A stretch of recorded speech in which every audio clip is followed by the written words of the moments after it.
যারা অতিরিক্ত টেনশন করেন তাদের জন্য এই 5টি কথা।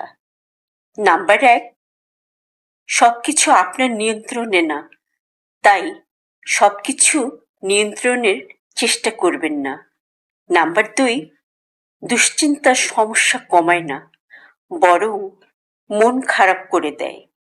তাই মাঝে মাঝে মন খুলে হাসুন। নাম্বার 3, একদিনে সবকিছু ঠিক হবে না, কিন্তু একদিন নিশ্চয়ই সব ঠিক হবে, এই বিশ্বাসটি রাখুন। নাম্বার 4, নিজের প্রতি একটু ধৈর্য ধরুন। সময় একদিন সবার জন্য ঘুরে দাঁড়ায়।